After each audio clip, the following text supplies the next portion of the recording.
Welcome to Tales, Tunes, and Tomfoolery starring Jerry Springer, along with Gene Galvin and me. I'm Megan Hills. We're recorded live in front of a brilliant studio audience at the Folk School Coffee Parlor in Ludlow, Kentucky. My daddy came And home. here he is, ladies and gentlemen, Mr. Jerry Springer. Thank you. Thank you. This is great. This is the exact same audience from last week. No one went home. Everyone just sat down and stayed. Hey, Gene. Oh, You knocked the coffee over. yeah. Hey, you know, I have my glasses. Sorry. I have business plans. I work You on have no. stuff. Business plans. And you know that you and I, Jerry, have invented something. It's not the first time. So we invented, Megan, a thing called Turbo Chair. Mm-hmm. And we need a commercial. Yeah. And I talked about that in the last show. But I looked at the budget for the business plan, and it's very thin. Well, let's explain. $2.50 is not going to cover it, is that in other words? Spend money on some other stuff. In case there's someone out there that missed our last podcast, which seems unthinkable. Right. But if there was someone, let's explain what the turbo chair is. It is a. comes down a it's a banister. chair. It's sort of a chair lift, and it goes on a rail, rides up a rail next to the banister, and it's a poor man's elevator. You guys have seen him on TV. You've seen the... Yeah. If you have trouble, if you're elderly or you have a disability and you have trouble getting up and down stairs, you put this chair on that. And in a business, you always have to have, and I'm going to school you a little bit on this, so you might want to pay attention, but you always want to have what we call in the advertising world. I got to get it writing. Okay, go ahead. You want to have what we call in the advertising world a point of distinction or a customer benefit. Yeah. And so those chairs that you see on television, you referenced it, Megan, just go, pardon my language, it's too damn slow. Yeah. So okay. You got to get upstairs. You got to get upstairs. You got to get up there. So I have written. We do all of our advertising internally in our company. So I have prepared some scripts. But when I noticed that we have no budget for advertising, I thought, what the heck? We do a podcast where David Pruce is recording right now. Yeah. We're going to, and we're professionals. We can do this in one take. It's going to take 30 seconds. We're going to record this commercial. Megan, I beseech you, I need three things from you. One, I need you to be the announcer. Okay. You'll see that in the script. Two, You have a script? I got a script. I couldn't afford recorded sound effects. I talked to David, and it's just out of our budget. Is this what retirement is like? You sit at home in the day and write a script for a turbo chair. You'll see. Yeah. And so number two, man, I don't want Megan, to could you do some sound effects? You're Sure. a professional. Sure. And number three, and I'm not real excited about this, but could you read the disclaimer at the end? Sure. There's some things. Really, when we get down to it, the most important point of the Want to go kind of fast? Sure. Because I'm not proud of the stuff the government's requiring us to say. Oh, sure, because these can be dangerous. Yeah, these can be, well, could be. They could go off the So rails. anyway, here's your script, Jerry. Here's your script, Megan. There's no reason to read it through. We are professionals. Jerry, step up to the mic. Jerry, let me give you some coaching. Need you to be strong. I need you to be, you need to speak with enunciation. Enunciation. Everything crisp. Are there any big words here? I don't think so. Okay. And Jerry, read it like you believe it. Well. like you care. Hey, I'm Jerry Springer, and like many of you, I'm getting really old. Stepping onto a rug is now a chore.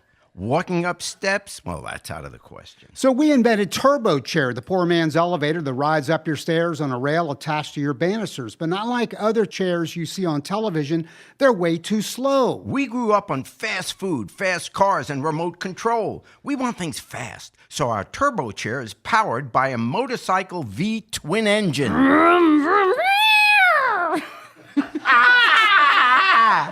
Turbo Chair. It'll get you to the bathroom before you go in your pants. You can't buy Turbo Chair in a store. You can't even buy it online. To get your own Turbo Chair, meet us in the parking lot next to the Folk School Coffee Parlor this Thursday night at 11 o'clock. I got my turbo chair, and now Mickey and I don't have to sleep in the living room. The Turbo Chair's patent was designed for reasons the government said are obvious. Turbo Chair is illegal to purchase in 49 states, not named Kentucky. To ride Turbo Chair, federal law requires you wear UL-approved NASCAR crash helmet. We got it. Wow. Got it. Very creative.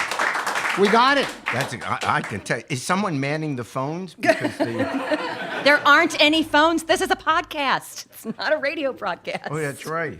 And see, the way this works is we now put that on our podcast with a phone number. Yeah. You're thinking, Jared. Yeah, you I'm understand thinking, how this works. How much is it going to cost to put in a phone line? And who's going to man the Wait, phone? another question. question. How much does the turbo chair cost? Yes, you never mentioned that. See, I haven't And how thought this fast all the way does through. it go? I have think to this admit, through. I really my business plan didn't require that I like. Can you get whiplash? And what if the thing just doesn't stop? It just throws you through the wall upstairs. Oh man, I never thought of any of this. Yeah. you got to think of this before you write this ad. Well. And the parts that you read, I need underline to it. underline. I need to get one I'm of going to those give you a couple green. notes here, Gene. Yeah. When you pick up Yeah. a script. Lord. I need to get one of those color things, and you Highlighter? You highlighter. Thank you. Mark your lines. Man, he is. Wow. Maybe I started to read that because that's a line I should have read. Maybe I pulled that should. You're taking my lines away from No, me now. I didn't. Wow. I got to do that. So anyway, it's a big day because the Kentucky State Reformatory has approved that Jerry Springer can come into the yard, as we say, to speak to. No, not permanently. Oh, how proud I've been invited to go to prison. You have been. Is it an invitation? I'm RSVP. Or can I maybe say so. no? I Or don't am I think so. required to report to prison? I think it's like the Army, and because you got a draft notice, didn't you? I know you Yeah, I later did. served in some chicken shit operation with a JAG unit, reserve unit. I know. was a lawyer and I served in Sharonville, Ohio. And while I was there wasn't one attack on the fort. There you I go. understand. Keeping our Thank country you. safe.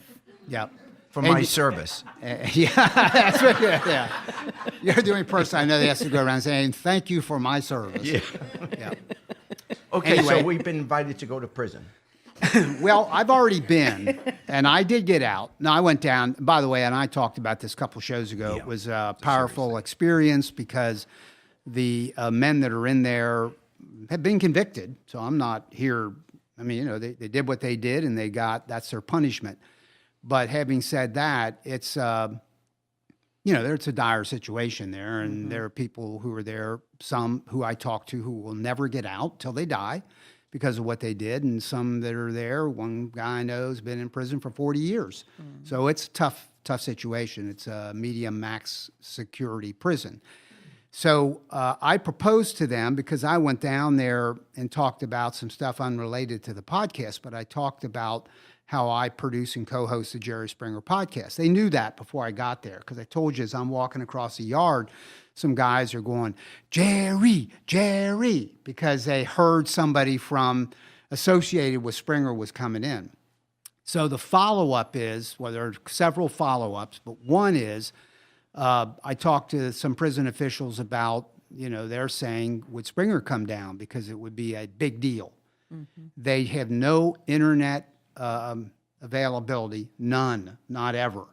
But they do have TV and terrestrial radio and newspapers, and they watch your show because they said they did. That's my audience. There it is. So I had to. It's also my guest list. I know. Wow. So I had to So proud. provide for them some stuff they needed for you to be approved, and they did, I guess. And I had to give that of my stuff to them, and I guess they do a background check. So they asked me to get from you things like your social number and driver's license number, etc.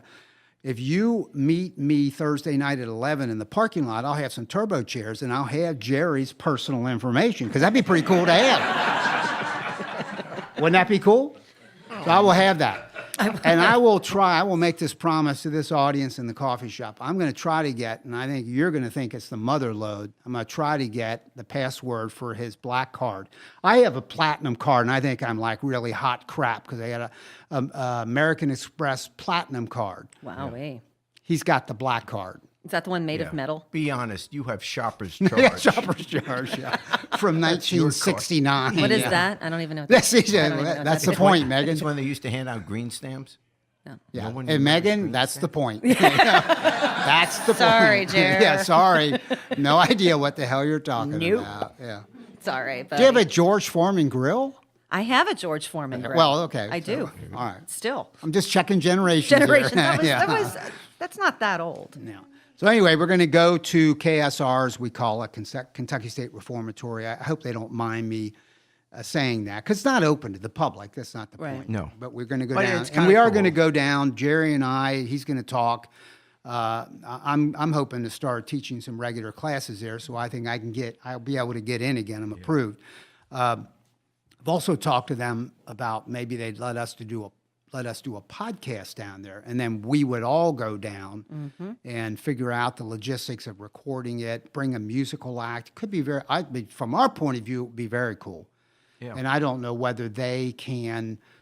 That's the next question. But you're going. We just have to get it scheduled. And Yeah. I'll help you. I in the early days, on a serious note, on the early days of my television show, it was a serious show in the beginning. And we did some shows from prisons. Wow. And in fact, the name is, I did a show on death row Okay. with a, and he was kind of famous. And I went in there to interview him. Yeah.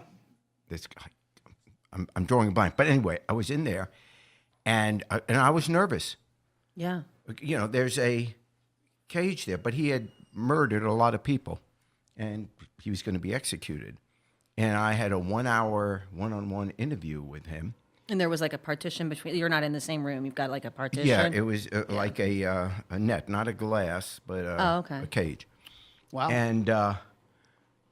And there were moments I remember where I would ask a question, because, you know, after a while you build a little bit of confidence, okay, because in the beginning you go and you're scared. Sure. You know, just 'cause you've never been there. And I remember at one point I asked, and I don't even remember the question, but he gave me a stare that honestly, it made your blood curdle. Yeah. Just the way he suddenly looked, all the blood drained out of his face. He was just looking. And I'm thinking, bad question. Really got to go back to Can the we board move that. on? What's your favorite color? I like ice cream. How about you? Yeah, but when you go in there, and you meet It's gotta be all kinds, and intimidating. obviously they're not all in there for that kind of stuff. But yeah, and they're human beings who may have done horrible things. That's our I'm not point. That's why we're going to do that. That's why I did it, and I know that's why you're going to do it. Go in, and it is what it is. You know, we're Yeah. not in there to say woe on any of us, and we were all sinners. Oh, I remember when I went in and interviewed Pete Rose. Well, when he was in federal prison. Because Pete and I were friendly acquaintances. You know, everyone goes around, oh, we were close friends, but we were friendly acquaintances. We're the same age, and he was really big at the time that I was mayor and then doing the news here. And then when he went in on tax issues, and I had never visited someone in prison before, and, you know, here's Pete, and you go in, and, you know, you feel so bad for him if he's a friendly acquaintance of yours or a friend of yours. You know, you feel badly.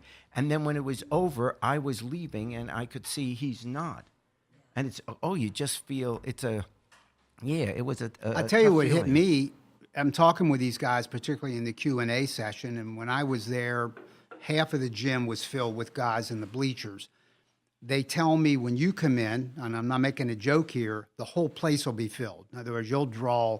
They think virtually everybody in the yard will come to this because see this as very entertaining, and they should. But in this conversation, podcasting came up, though they have no access to internet. Depends on when they came in. They could know everything about social media if they came in 3 years ago. Sure. And a guy brought up, I mentioned this on a previous show, Ear Hustle. I urge all of our listeners. Such a good I'm program. promoting this. Ear Hustle, Hustle. First word is EAR. Prison slang word for eavesdropping. And it's in San Quentin that a volunteer, kind of like me, came in and teamed up with two prisoners. One runs sound, the other one is a co-host and a co-producer. And all the stories are from within the walls. And I told these guys when this came up, I said, you guys have stories that people would love to hear, and it's not necessarily good that you have stories and that they want to hear them, but the fact is you have them. So I went home, and within 2 hours, because it's about an hour and 15 minutes from where I live, from Ludlow, and I'm on the internet listening to Ear Hustle. And I got kind of teary-eyed. Yeah. I thought those dudes are down there, and I'm listening to it because they brought it up, and they've never heard it. Yeah. No, But Ear the Hustle friend is that a great my new program. friend, I call him a new friend, is a guy that's been in prison for 4 years. I'm friends with his brother, and he introduced me to the guy that's in prison. Well, he's been in for 40 years. Yeah. And I'm listening to this great show. So it's a dark place, to be honest. So anyway, we're going down. Jerry, question. Yes. As we speak, Melania Trump is wearing this white hat, and they're at a state dinner in Washington with the president of France and his wife and our president, Donald Trump. He's brushing dandruff off his shoulder. So. Yeah, they're Good. brushing dandruff all of their shoulders. If you saw the coverage today on the day that we recorded this is when that visit occurred of the French president. And I know in the media saying that the French president is kind of playing Donald Trump very adroitly. And his mission, the French president's mission, is to keep us in the agreement with Iran for some important international reasons. Yeah. What's your take on all of that? Well, good for the French president, and I hope he's successful.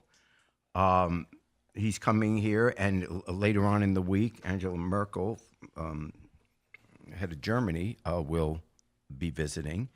And the European countries that are part of this agreement with Iran to denuclearize, at least for the time being, want to keep this treaty going, want to keep this agreement going. And Trump campaigned on and still gives out sounds like he wants to pull out of this agreement with Iran because he doesn't like the agreement. And let's say it like this. The agreement they signed, Iran agreed to curb its nuclear development until about 2025, about 7 years from now, in exchange for relief of the crippling sanctions that Western Europe and America was putting on Iran. So that was the trade-off. Iran was hurting economically. Its people were in need of help. And the deal was, well, okay, we'll lift the sanctions that are crippling you, but you have to agree not to develop nuclear weapons during this period of time. Now, where Trump is right is it's not a great deal. There's a lot of imperfection in it. For example, the idea that it only goes till 2025, and then Iran can start up again. It's also not a good deal because it doesn't deal with any of the other problems that Iran poses. And let's be straight, Iran is a bad actor. They do really bad things. And Iran supports terrorists. It supports Assad in Syria and all that horrible crimes. It supports Hamas, Hezbollah. Khomeini, the 78-year-old leader of Iran, to this day gives speeches saying how they have to annihilate Israel and within 25 years it can no longer exist. And so he has said, Khomeini said, that he will support any country or any group that has as its goal the destruction of the state of Israel.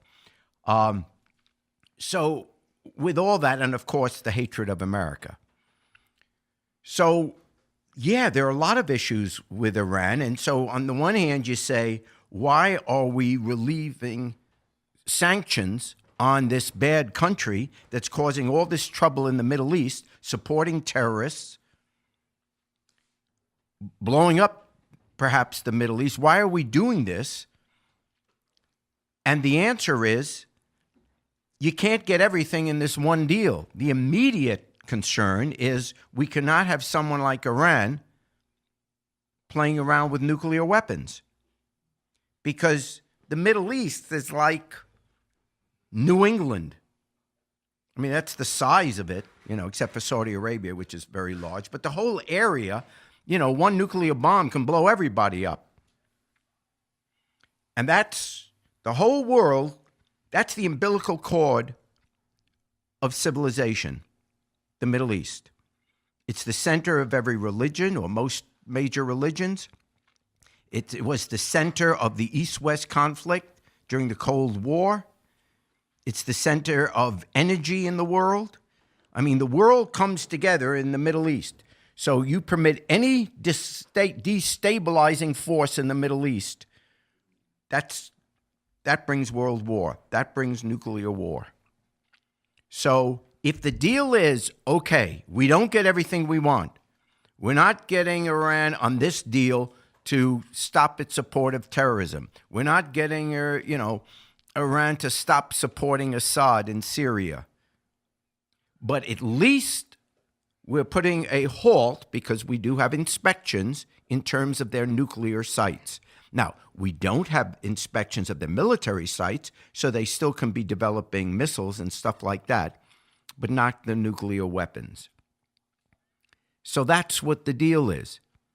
And Trump and a lot of people on his side, including Netanyahu, the head of Israel, they don't want this deal.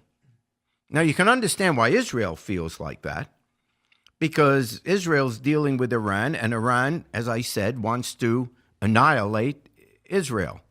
We can try to say to them, oh, don't worry about it, we've got your back. For those in this room, and they're not many, old enough to remember the Cuban Missile Crisis, we almost went to World War III, nuclear war, because the Soviets put missiles in Cuba 90 miles from our shore. We were ready to blow up the world to stop those missiles from being 90 miles from our shore. So how can we be upset if a state like Israel or any country says, if this country wants to annihilate us, no, I don't want them to have nuclear weapons. So I understand why Netanyahu says, no, don't sign this deal. Don't give any strength to Iran. We've got to stop Iran economically every way we can. Well, the reason I say don't pull out of the treaty is because if you do pull out of the treaty, now Iran can go ahead with nuclear weapons immediately. If you do pull out of the treaty, well, the European countries are going to pull out too. And so all of a sudden, they're going to start dealing with Iran economically, because they need, it's an economic power there. So they want to do business. And then all of a sudden, we haven't cured any problem. We've just given a green light to Iran to go ahead and have these nuclear weapons. So it's not a great deal, but we got to keep it. And there's one other reason why we can't pull out of the agreement. In a couple of weeks, Trump wants to meet with Kim Jong-un of North Korea. He wants to make a nuclear deal with North Korea. North Korea, you give up your nuclear weapons, we'll guarantee your security, we'll give you economic help, we'll lift the sanctions. South Korea will make a deal with you. China will make a deal with you. We'll make a deal with you. You can have your regime in North Korea if you give up your nuclear weapons. Well, if we pull out, and Trump says the decision has to be made by May 12th, if we pull out of the nuclear deal we made with Iran, why is Kim Jong-un going to sign any deal with America? Because it doesn't mean anything. We signed the deal with Iran. That didn't mean anything. We just pulled out. So therefore, if he pulls out, not only do we make the situation in Iran and the Middle East worse, we've now made the situation in the Korean Peninsula worse. All these guys with nuclear weapons, we're blowing up their deals. There's no way Kim Jong-un signs a deal with America if we've just pulled out of the deal we made with Iran. That's the reason Trump's got to keep the deal that we have. It's not perfect. A lot of things wrong. But if he pulls out, Iran and North Korea have been given the green light to go ahead and develop nuclear weapons as fast as you can, because there's no negotiation that will stop it, because we can't be trusted to keep our word. Thank you, Jerry. All All right, this evening we have with us two guests who have been with us before, and they're making their way up here. Arlo, McKinley, and David Fall. Welcome back, guys. Yeah. Woo-hoo. Let them get to their mics before I start asking them questions. Usually I just start asking questions while they're walking up, so. Arlo, correct me, you were on very, very early with our show, were you not? Yes, I was. Were you the first musical guest? It was early. It was very early. And you came back? And you came And back. I've been back. Yes, I've been asked back. And David, you've been with us before as well. That's right. So do you guys usually work together, or is this a one-time thing? No, it's about a year-long process. I've been trying to get him into my band, and Oh, cool. it finally worked out. The courting And process, huh? Now we do this all the time. It's turned into its own Very thing. cool. Very, very cool. Well, we're excited to have you back. And what is the first song we have? We are all right. We were all right. Yeah. Yeah. That's okay. You got him in the band. How much you have to pay him? Oh, he'd hate for me to even say. Yeah. For real. Looks like we've started something here. I know, This is right? good. Way to go, Jer. That's how you do a have show. A knack.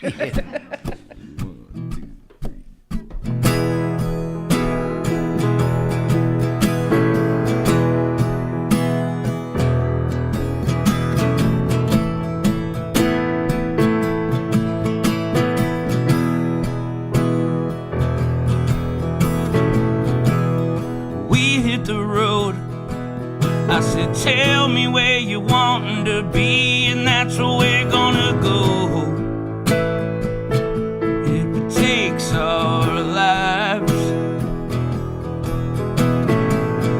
I looked over at you with a smile on my face, and I noticed you were smiling too. You were smiling too. For the first time in a long time, you were all right.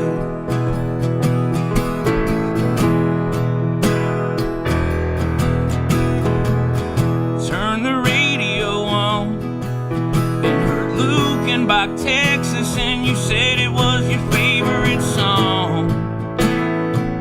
You started singing along. Across state lines, couldn't keep my eyes open, so I stopped to see an old friend of mine and get some sleep for a while. For the first time in a long time, you were all right.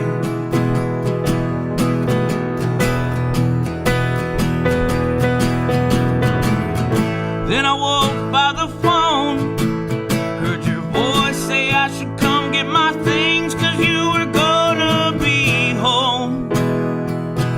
And you wanted them gone.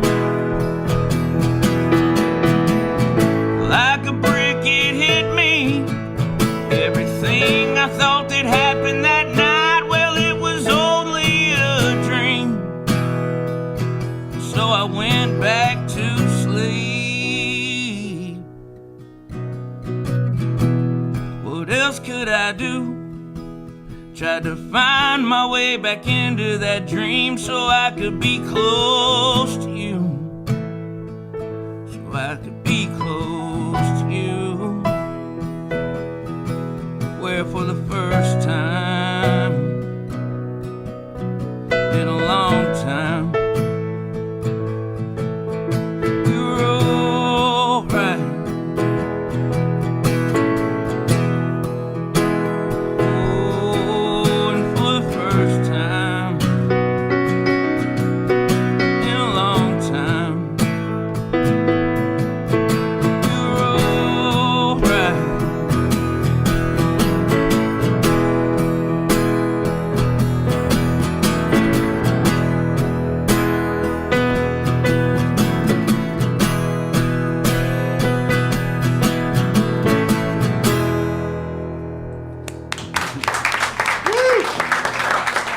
Thank you very much. Oh, sorry. So what else have you guys been working on individually and together that you can tell us about? We've just been working together. We Okay. just finished our the new Arlo, McKinley and the Lonesome Sound record that he's on, and he played a big part of it. We spent a lot of evenings together getting the songs ready and arranging them. And Very cool. And you are the residents, or the artist in residence at Southgate House Revival this July? I am. You yeah, are. I'll be there every July. I'm sure he'll be there probably every other week. That's how Very, it usually very works. cool. Like, that's how I You're get the- them. We got it. That's such a great venue. That's a cool spot. And the most recent album that you guys have out, or I'm sorry, that has come out, is the Die Midwestern Volume 1. Is that early fall coming out? Yeah, that should be coming out. Released this fall. By early fall, yeah. Very cool. 13 songs. And Excellent. Excellent. Yeah. And where can we hear more of your sound? Facebook?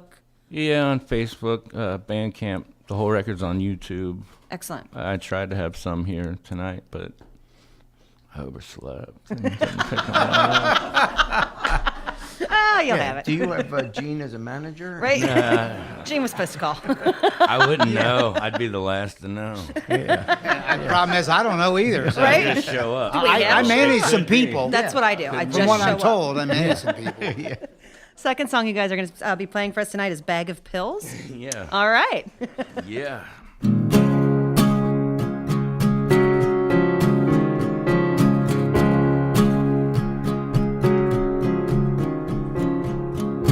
You want it, I can feel it. Got a bag of pills I've been dealing, so I can take you drinking. Don't tell me about a love thing. Get high and talk until morning. Then you can catch me sleeping.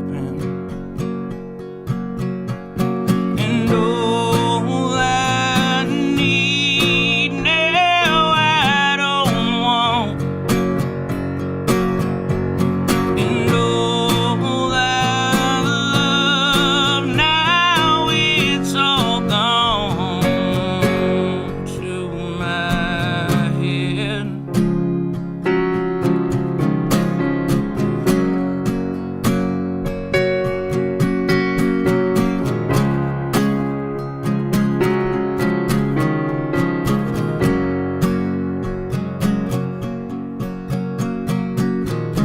Hail Jesus, can you save me?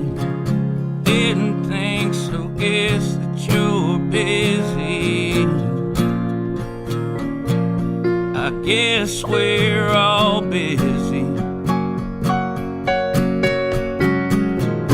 I remember when you told me if I believed I'd never be lonely. I think you were lying. And all I need now I don't want. And all I love now it's all gone to my head.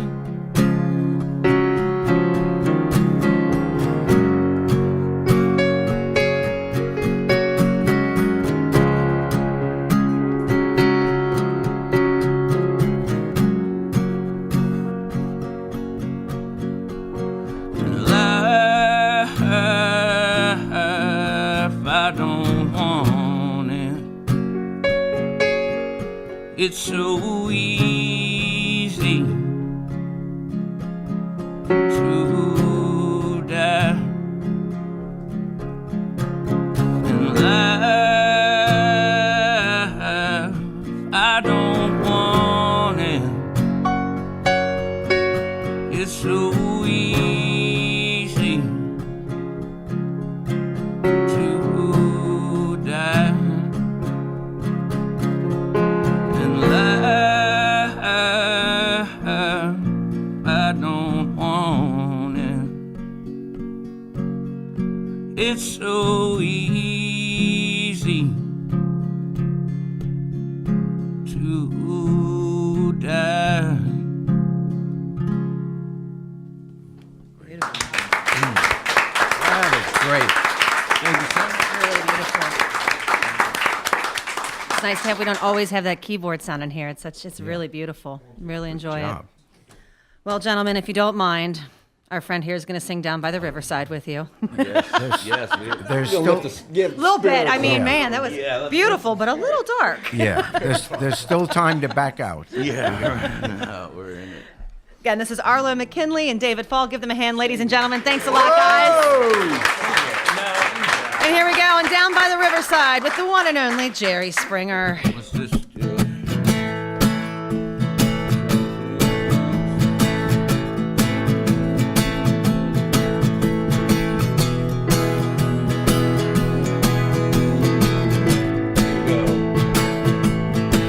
I'm gonna lay down my heavy load down by the riverside, down by the riverside, down by the riverside. I'm gonna lay down my heavy load down by the riverside. I'm gonna study war no more.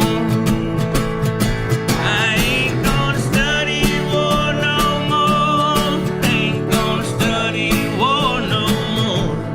Ain't gonna study war no more. I ain't gonna study war no more. Ain't gonna study war no more. Ain't gonna study war no more. Take it, Jerry. I'm gonna lay down my sword and shield down by the riverside, down by the riverside, down by the riverside. I'm gonna lay down my sword and shield down by the riverside, down by the riverside. I ain't gonna study war no more. You've been listening to Tales, Tunes, and Tomfoolery, recorded live at the Folk School Coffee Parlor in Ludlow, Kentucky. Thanks to Patrick Kennedy for writing our opening song, and to you for listening. Check out our website at jerryspringer.com. Ain't gonna study